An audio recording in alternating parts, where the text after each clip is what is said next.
Hello everyone, welcome to the latest edition of The Boundary Line. We're on the road, sort of, this week in the beautiful bright sunshine of the David Lloyd Club, and we use their fantastic facility here on a Monday at the moment. We'll speak to our head of performance, Andrew Dixon, later on in the episode about that and various other matters. We are alongside our head coach, Sean Long, and our centre, Iain Thornley. Great to see Iain back in the side as well. We're going to debrief a brilliant Barrow victory. 80 minutes away from Wembley now after that thrilling semi-final, quarter-final win, I beg your pardon, to go through to the semis of the AB Sundex 1895 Cup. The draw is on Sunday. It's actually going to be at Boundary Park before the Featherstone game on Sunday, and we're going to look ahead to the Rovers game as well. A huge crowd expected. We want you there as well. All the info you'll need for that in a moment as well. Guys, great to see you both. Let's start on the Barrow win. Brilliant victory, but blimey, that was full of drama, wasn't it? I don't know how your nerves were, Sean, but there was real noise inside the stadium. There was silence in a lot of parts. It could have gone either way, that. Yeah, for sure, and that's what knockout football is all about. You know, it's like going out there and performing on the day, and you know, I thought we started really fast. We bombed about 3 tries in the first 15 minutes. It could have been a different game, and then we gave Barrow a little bit of a sniff, and they took the chances, and you know, albeit, you know, scrappy tries what we conceded, but you know, full credit to Barrow. I thought, you know, they came with a good game plan to slow us down and not get us in the cycle and the flow of the game, and that's what they did. But I had full faith at half time. I was quite calm at half time that, you know, we got back into the cycle, and actually just, you know, there was a lot of frustration in that first half, but these lads seemed to calm down in the second half and just got back into the game. I thought our back five was unbelievable about getting us on the front foot, getting us momentum, and then off the back of that we threw some real good shapes at them and scored some good tries. So yeah, obviously not a perfect game, you know what I mean, and sometimes rugby league's never perfect, but you know, it was just about getting into the semi-final. Is that a fair assessment, Iain? Certainly the word frustration. Were you feeling that when you were out there, the way things were going at points in that first half? Yeah, a little bit. Just with some of the tries that we didn't score, we'd probably expect ourselves to score them. So it does frustrate you, but that's rugby, and everything doesn't go your way all the time. And I think with a cup as well, I think form from the league goes out the window, and unexpected results and performances happen. And you know, they started well as well in that first half and hung in there probably longer than we thought. So you know, that's part of the cup, part of how it goes. But the main thing is we got through. And you're part of, you know, the senior heads in this group. We've got some great leaders that Sean, you know, is very open about how much he relies and gains insight from you guys on the pitch. When you're having those moments when you've fallen behind, what are you saying when you're behind the six? What are you saying to each other to make sure you pull through together? I think we knew where we was getting joy and what we needed to go back to. Where we scored our tries early on, get back to doing that again, test them in them areas again, and we'll score some points. In the second half we did, I think PLT went through 3 times just doing on a normal shape that we have, so we got back to doing that, and it went our way. But the good thing was, I think we said at Rochdale Mayfield it was 16-10 at half time, so that was similar, and then we scored a few tries in the second half, and we pulled away. So luckily we've been in that situation before, and it wasn't unnatural to us. I should have just checked as well. Are you okay fitness-wise? I know you were back from injury. Elijah Taylor said during commentary he feared that the same injury had gone, but you told me it was probably slightly different. I think I just got caught up with someone in one tackle, and then the next one I took a nasty knee to a private area. An area that you don't want to take. Yeah, but I'm all right. It's not news. too bad. It's not too bad. There were some big performances. We mentioned Phoenix there, a match winner. You know he's a match winner. I was watching that game, commentating on that game, thinking every time Phoenix got the ball in the final third, he was going to score. Yeah, but it was the effect of what the back five did for him. They got us on the front foot. Then we was more in good ball then, and then, you know, we've got Drinky and Raleigh, you know, pulling the strings in the middle along with Adam Milner.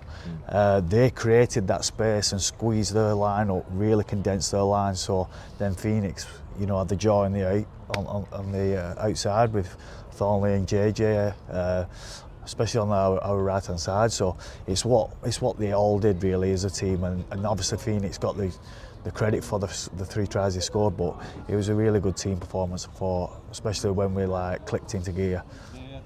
Just on Phoenix, were you surprised On a bit of a tangent, Hull KR brought in Artur Morg from Catalan Dragons, and we've got Phoenix. Was there a part of you thinking they might have had him back there? The way he's playing. Well, yeah, Willie said that Willie Peters said that he's been going back and training really well, and you know, credit to us really for what we've been pouring into him and just gaining game time. You know, he's put on a bit of timber and he kept his pace. So, you know, he's with us for the year, so they can't take him back. We've got that in writing, so that's all good. And you know, he'll be our player for this year. Obviously, he's OKR's player, but yeah, he's with us for this year, and you know, he's a vital cog in our wheel.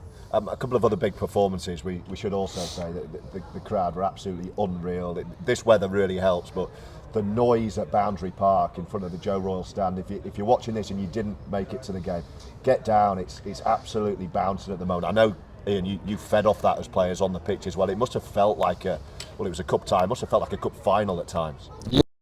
I've always said this with all those tight games like that, or when you go slightly behind you, the crowd getting behind you and cheering, it does spur you on and it does help. So, you know, the more people can get down and get supporting us, and the bigger that crowd gets and louder it gets, it helps us massively. I've not even mentioned Nene MacDonald yet. He made his debut. What did you make of his performance over the 80 minutes? I said to him, get excited. I think he got too excited. No, but Nene was just keen, and it would be good for him. Obviously, he's not played for a little while. Could you tell he hadn't played for a while? No, not really. Well, a couple of areas what you wouldn't see, but with his strength of carry and his X factor, I thought, you know, he did all that we asked for him. He was just a little bit gassed in D, which, you know, is going to happen. You know, like I say, he's not played for a while, but you know, when he's going for 180 metres a game, then you know you're pretty happy with that. And like I say, all our back five went over 100 metres, 150 metres. So, like they really laid the platform for our middles. But Nene's got just he's got the X factor, hasn't he? And you know, whether we need it or not, he's our player now for the next 2 weeks, and you know, we'll be looking for hopefully manage him a little bit better. We give him a free rein, so probably rein him a little bit, and just so we can manage his energy. That's all. And what I loved as well was some of his teammates, the first teamers at Salford, came down to support him. So he's clearly a really popular guy, and he spent a lot of time meeting all the fans as well. So Nene MacDonald brought a lot to the Oldham shirt for the first time that he wore it. We're going to look ahead to the Featherstone game in just a sec. This coming weekend, another huge game in the Betfred Championship. We're going to pause first though and hear from our head of performance, because I've been catching up this week with Andrew Dixon. Andrew, great to see you first of all. First time we've chatted properly since you took the job, so how's it going?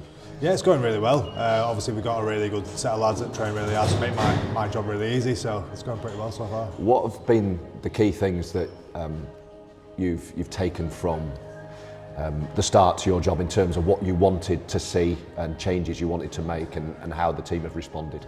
Yeah, definitely. I think it's just obviously setting up a couple of things. You know, in the background, obviously we've got a really good supplement partner now, so Nutrition X, and obviously coming to amazing facilities like this that we've got now. So just a couple of things with that, and obviously the players implementing those strategic strength and conditioning programs that we've been looking at the minute. But yeah, it's going really well. You mentioned this facility, and you can probably see it in the background, so I'll ask you about these Mondays we have at David Lloyd, contact of yours I think, which is fantastic.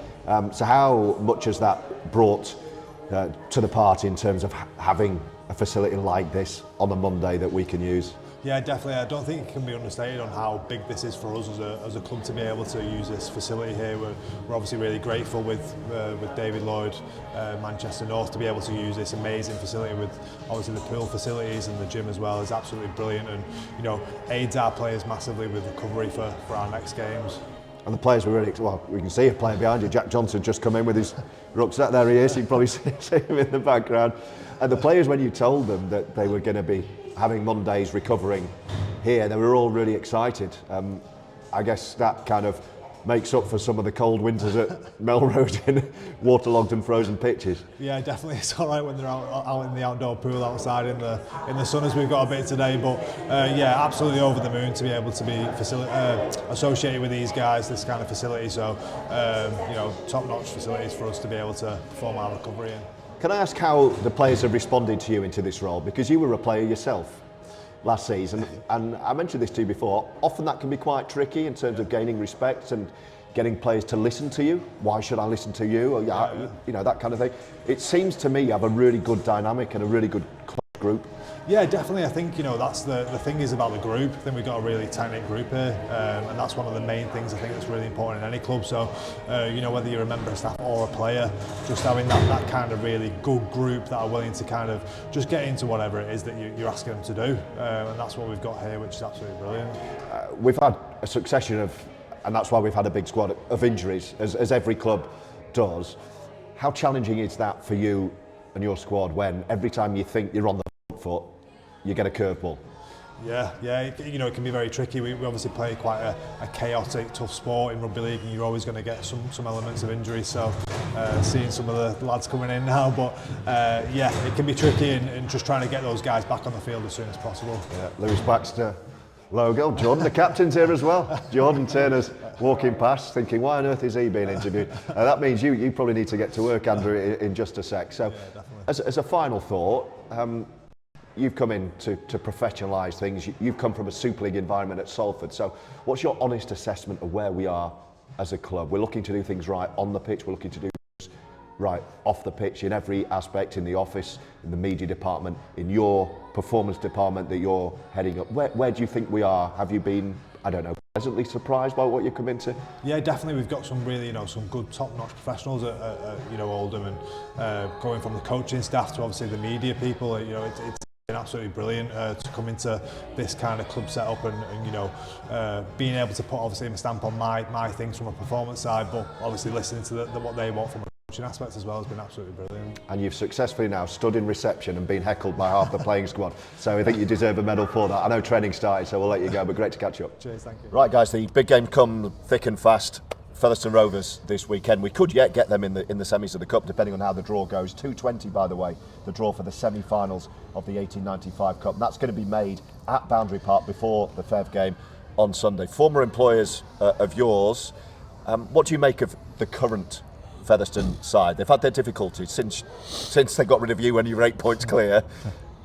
They've struggled a little bit. Paul Cook is now in charge. They've only won one game in the Championship, but we've discussed this before, very dangerous on their day. Yeah, very dangerous, Featherstone. The fans are very passionate. You know, Cookie has come in now. He seems like he's taken them in a real good direction of how they're attacking. So they're a little bit systematic. And then you know what Feather like. You know, they're very aggressive and tough forwards. So yeah, we've got to win the physical battle there. And there's no easy games, George, in the champ, and Iain will vouch for me on that. You know, it's who turns up with the right attitude and probably does the hard stuff first, and then you get the real end of the game. But we know that we're in for a tough game, and they're all tough. I always say that, but you know, we just focus on one game at a time, and this week it'll be Featherstone. So we've parked the cup now. The cup's gone. You know, we're in the next round of the hat. That'll get drawn, like you say, on Sunday, but that's only for another month's time. We've got to focus now on our league fixtures. Now is massive where we are, and if we can knock off 2 or 3 wins, then we'll be up in the mixer. I'm conscious of the time and that you've got to have your team meeting and review in just a couple of minutes, and also this glorious sunny evening. Some people are coming out to the outside pool, getting really put off by the splash in the pool just behind us. It looks absolutely beautiful. Just one more from you, looking ahead to this Sunday against Featherstone. You're probably the perfect guest to talk about the competition at Championship level, and Featherstone as a former Wakefield man. How did you view the noisy neighbours, perhaps, Fev, when you were at Wakey? Yeah, definitely. I played away there last year for Wakefield, with them being in the Championship and helping them get promoted. So played them a couple of times last year, and the fans are very passionate, yeah, like you say, and they don't have to get into the game. But the team itself speaks for itself as well. You've got a lot of lads who've played Super League as well, so they know how to play rugby, and a lot of lads have played at this level for like X amount of years. So they are veterans in this competition, so they know what they're doing, they know how to play and make the game hard. So it's definitely going to be a big test for us. And they travel very well, fans-wise. You'll know that the passionate support from Featherstone Rovers. The Frizzell stand is going to be open, by the way. If you're watching this as a Fed fan, that's where you'll be this weekend. I'll let you get in. Final word from you, Sean, to the Roughyeds faithful, who were brilliant again against Barrow. we're looking at a big crowd this coming Sunday against Featherstone, and you love hearing what they're doing. Oh yeah, 100%. You know, like T spoke about it there. You know, like towards the back end of the game where we had to score a couple of tries, and they rode us home. I think even Drinky mentioned it, how good it was to have them behind us, and we're going to need you on Sunday against Fed, because they'll travel in numbers. And they'll be getting behind the team, so it's going to be an absolute cracker of a game. I expect it to be really physical, but some real good football played, and some really good exciting shapes going on. So yeah, get down, support us, and fingers crossed we'll get the win for you. I love that. Even Drinky was impressed, and he's not impressed by anything. No. Even he was full of praise. Gentlemen, I'll let you go and get cracking what you've got to do tonight. Thanks for your time, Sean, and great to see you back. And yeah, thank you very much. Get yourself fit and healthy. Thanks to Iain and to Sean. We're really looking forward to seeing you this Sunday. Tickets are the usual price this week, but please be aware that if you do pay on the day, we're trying to encourage everyone to book in advance, just so we can manage our numbers. So it's going to be an extra £4 on the day. So the incentive is there. Please book your tickets in advance. We've got all the pre-match entertainment in bar 1895. All the players who aren't involved will be in there. We'll have the man of the match in there with me after the game as well. We've got the pie and peas, the hospitality, the presentations and the interviews upstairs in the Broadway suite. Something for everyone, and a great day out for friends and family. Bring your mates, enjoy the day, and we'll see you at Boundary Park this Sunday afternoon as Oldham face Featherstone.